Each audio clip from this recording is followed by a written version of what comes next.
Prejšnji teden je v državnem zboru potekala že druga izredna seja, odkar je vajeti prevzela nova vlada. Ob takšnem številu izrednih sej se človek vpraša, a obstajajo sploh redne seje?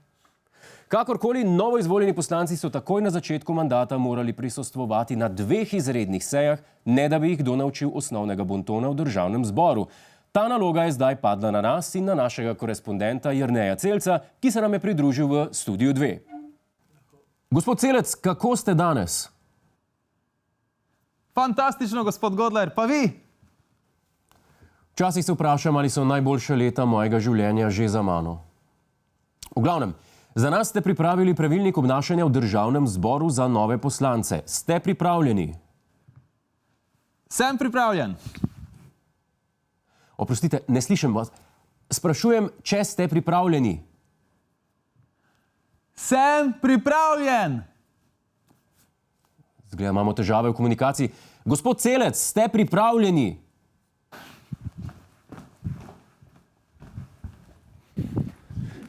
Rekel sem, da sem pripravljen! Torej, poglejmo si osnovna pravila obnašanja, ki bi jih morali poznati in upoštevati vsi novopečeni poslanci. Prvič, prisotnost.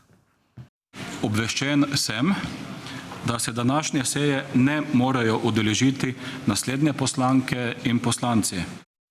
Na začetku vaše poslanske poti se boste morali odločiti, ali boste ene izmed tistih poslancev, ki so vedno prisotni na sejah in si vsi ostali hočejo sposojati zapiske od njih, ali pa boste eden izmed cool poslancev in boste raje kot na sejah sedeli lepo na kavici in prosili enega izmed kolegov, če vas lahko podpiše. Ampak pozor, če boste manjkali prevečkrat, vas lahko ravnatelj pokliče na zagovor. Drugič, uporaba mobilnega telefona. Poslanec se mora odločiti, ali bo pridno poslušal in spremljal sejo, ali pa bo pač poskušal podreti svoj rekord v Candy Crush sagi. Zunanjega nadzora banke, torej Praviloma so namreč centralne banke. Po našem mnenju, Banka Slovenije. A si vidva slučajno med sabo pišete, ali je Menza objavila jedilnik in je enostavno treba komentirati? Tretjič, pozdravljanje. Če sediš direktno za govornikom in zagledaš znano faco, ki je pravkar vstopila v dvorano, je ne smeš glasno pozdraviti z "Oj, legenda, kje si?" Fajn je, da to narediš čim bolj prikrito. V razpravi so predlaganemu kandidatu napovedale podporo Čau, kje si? Ne morem zdaj, tu nekaj povezujem, se slišva. Naslednja točka, prisebnost. Ker so seje ob takih nemogočih urah, kot je ob 3:30 popoldan, bo marsikdo še zaspan in zmačkan od prejšnjega večera, zato je fajn, da jih v uvodu svojega nagovora upomnite, kje točno so. Ja, smo in živimo v Sloveniji. Aja, saj res, v Sloveniji smo. Se mi je zdelo, da to niso Zrče. Mi je bilo malo čudno, da noben ni v kopalkah. Hvala, gospod Han. 5. točka, klepetanje. Če sedite direktno za govornikom in ste zaradi tega celo na kameri, se lahko pretvarjate, da poslušate in da vas vsebina zanima. Ker so imele tuje banke, ker so jim tuje banke nehale podaljševati kredite. Ja, lahko pa se enostavno obrnete k svojemu sosedu in mu zaupate vic, ki vam ga je povedal vodja poslanske skupine. In potem bosanc pride.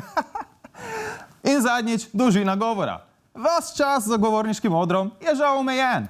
Če bi radi govorili brez prekinitve, si raje umislite podcast ali pa zakonskega partnerja. V državnem zboru vas bodo namreč ob prekoračitvi časa prijazno opomnili s piskom. Neodvisnost Banke Slovenije, na katero se sklicuje, ni nobena. Ko zaslišite tale pisk, lahko zaključite, lahko pa ga popolnoma ignorirate. Saj, kaj vam pa morejo?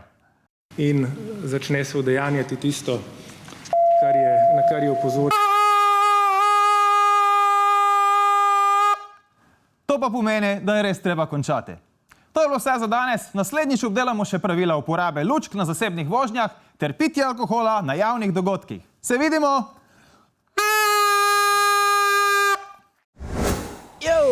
To je naš YouTube kanal. Klikni na ta gumb in se naroči, da boš na tekočem. Polajkaj nas tudi na Facebooku in na Twitterju. Pa po pameti!